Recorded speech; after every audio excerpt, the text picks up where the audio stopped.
กราบสวัสดีและสบายดีเนาะพ่อแม่พี่น้องและท่านผู้ชมได้มาชมภาพนี่มือนี่ได้ลงมาปั่นเขาเพิ่นหลายเติบอยู่ที่พี่น้องหลายอยู่คันชิแมนก็แม่นว่าล้านนี่แม่นล้านสุดท้ายเนาะของปีบางทีก็อาจจะมีล้านต่อไปแต่สำหรับพ่อค้าแล้วว่าชิแมนล้านสุดท้ายแล้วมือนี้ล้านสุดท้ายของเดือนของปีเลยเขาก็หลายอยู่ได้แต่เพิ่นมัดหน่อยเพิ่นบ่ได้มัดใหญ่พอดีปั่นเข่าโรงงานปั่นเข่า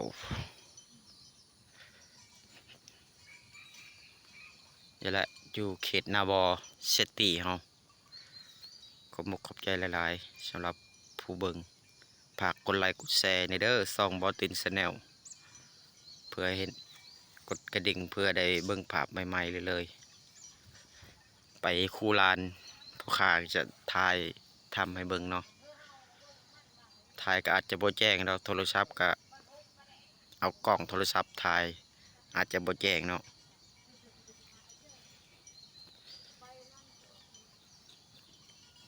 นี่คันนี้เข่ายังอยู่ในรถเลยค่ะจึงแม่นว่าชิเม็ดเขาปลูกบ่ยักนี่เขาปลูกหรือว่าเขากาแหละ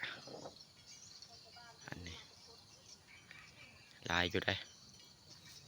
แต่ชิมีคนมาปั้นชอยหรือบ่บ่ฮู้เนาะ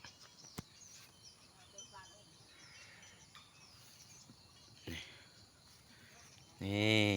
จากปั้นเขาของเฮากับมาห่อแล้วเก็บพร้อมแล้วพี่น้องเอ้ยเก็บพร้อมแล้วเก็บพร้อมนี่คือเทียงเจ้าของนาแต่คนที่มาปั้นเขาก็ยังบ่ทันมาเนาะจักว่าสิมีคนหรือบ่มีคนเอามาเบิ่งน้ำกันเลยถ้าเบิ่งบายๆจังหน่อยอันนี้ฮะกับ8 โมงปลาย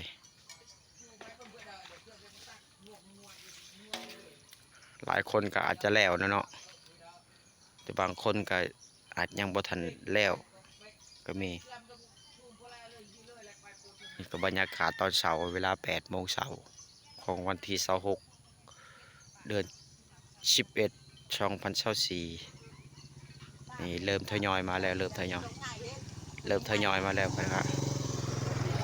คนที่มาโตเขาบรรยากาศดีขนาดอยู่ไฮอยู่นานะพี่น้องนี่ก็เป็นเกาะง่ำเพิ่นของเพิ่นเกาะง่ำของเพิ่นนะคนร้ายอยู่คือว่าลองนี่แม่น้ำมันเนาะปูนับแต่เชโปนพุ่นแหละนับแต่เชโปนพุ่นขึ้นมามีไฮมีนาหมดแถวนี้เป็นห้วยน้อยนับแต่อ่างของเชโปนพุ่นเป็นไฮเป็นนาหมดแถวนี้แม่นหมดลองแต่ว่าแม่นลองเซ่ต้องพี่น้องห้วยแต่เขาเจ้าตันห้วยให้นาลองผู้ผู้แม่นหมด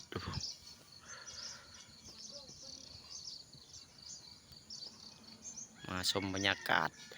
เห็นรถภูฮอดผาพี่น้องเอ้ยโอ้ยม่วนอยู่บ้านนอกบ้านนาคักหลายนะต้นไม้ต้นตอกเขียวงามนะอันนี้ก็เขาเจ้าเฮ็ดหัวอ้อมไว้สบายเลี้ยงวัวเลี้ยงควายยามนำไม้นำนาหลาย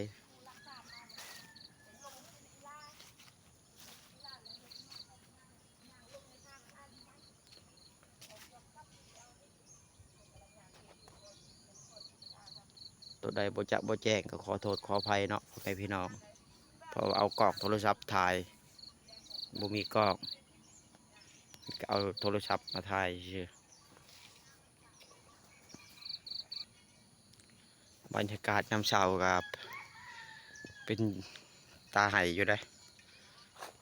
มันก็เริ่มสวยเริ่มแดดออกเลยเนี่ยบรรยากาศเขียวงามต้นไม้ต้นตอกธรรมศาสตร์อยู่ไห้อยู่นาอุดมสมบูรณ์โอ้ เฮ็ดรถผู้พี่น้องเอ้ยลงมาแต่ผู้พุ่นก็มีกุกไม่วอกไม่วิกหลายตาให้ตาหน้าประชาชนชาวบ้านเฮา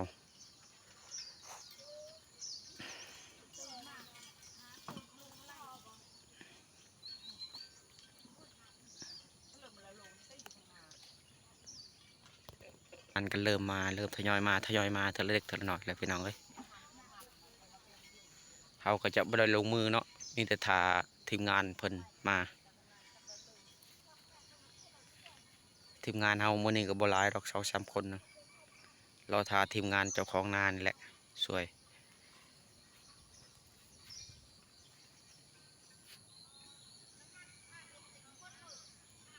ฝากติดตามกดไลค์กดแชร์เด้อพ่อแม่พี่น้องผู้ทานผู้ชมกดกระดิ่งเพื่อแจ้งเตือนภาพใหม่ๆมื้อหน้ามื้อไหนสิขึ้นภูไปอพยพอยู่ภูเด้อพี่น้องเอ้ยสิได้หรือบ่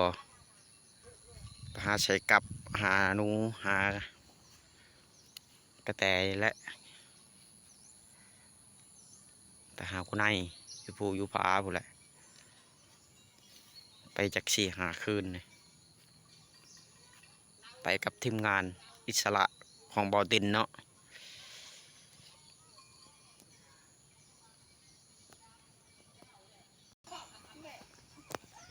นี่คือรถบอตินเนาะรถบอตินเองที่ว่าเลาะหาถ่ายทำไปตามไปหาถ่ายรูปถ่ายทำตามมานี่แล้วไปนำจักรนั่นแหละพี่น้องเอ้ย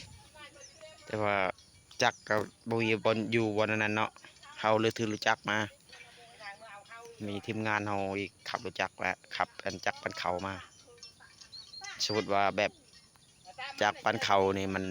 จักรปันเขาดิบางทีก็ตายเนาะหรือว่าตีรถชอดบอบีแตกบอจะเอารถคันนี้ออกไปซื้อเรือน้ำมันรถน้ำมันจักรปันเขาหมด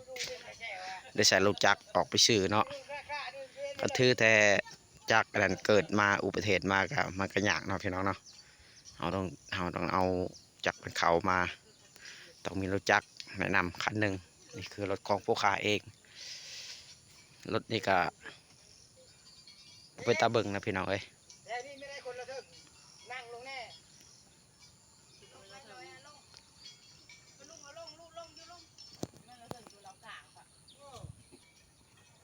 บรรยากาศนี่ว่าเย็นสบายอยู่ตามท้องไร่ท้องนาบ่เป็นหยังพี่น้องเอ้ยเป็นกันเองนี่เด้เถียงให้เถียงนาเพิ่นก็อยู่หน้านี่ตลอดเลยเด้เลี้ยงเป็ดเลี้ยงไก่เลยพี่น้องเอ้ยเลี้ยงเป็ดเลี้ยงไก่เลี้ยงหมูเลี้ยงม้าแล้วไปนั่นแหละเลี้ยงวัวเลี้ยงควายอยู่นี่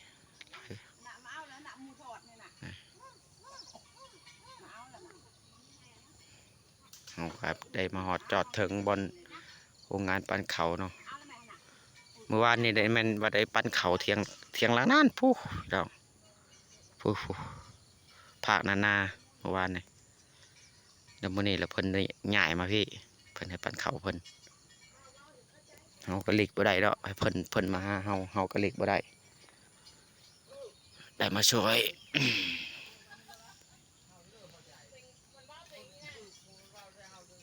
เกาะเขานี่ก็หนักเติบเด้อพี่น้องเอ้ยเบิ่งนี่ขึ้นน้อยๆเนี่ยมันปั่นในบ้าโธ่โหดเลยแดดกับแดดได้นี่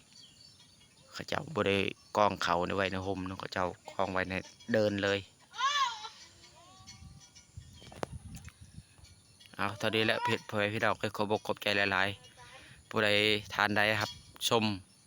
ก็ฝากกดไลค์กดแชร์ให้นี่เด้อกดกระดิ่งเพื่อติดตามภาพใหม่ๆเลยขอบกขอบใจหลาย